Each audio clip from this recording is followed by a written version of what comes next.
पालखीत बसून मिरवलं, ते दिल्लीला गेले, पण आपल्या शिवसेनेवरती त्यांनी घात केला. शिवसेना संपवायला निघाले, म्हणून त्यांना राजकारणात आता आपल्याला संपवावंच लागेल आणि ते संपवण्यासाठी मी इकडे आलेलो आहे.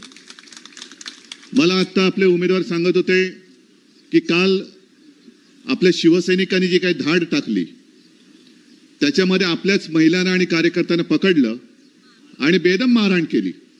मला त्या पोलिसांची नावं पाहिजेत.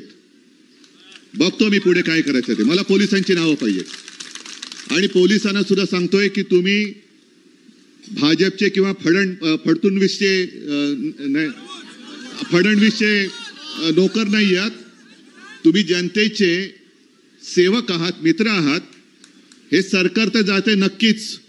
उद्या आमचं सरकार आल्यानंतर तुमचं काय करायचं तो निर्णय मी घेतल्याशिवाय राहणार नाही. हा पोलिसांना मी जाहीर इशारा देतोय. जाहीर इशारा. कोणी असू दे. लोकशाही समोर आणि जनतेसमोर तुमची मस्ती आम्ही खपून घेणार नाही, अजिबात नाही. आणि ज्यांनी माझ्या महिला कार्यकर्त्यांना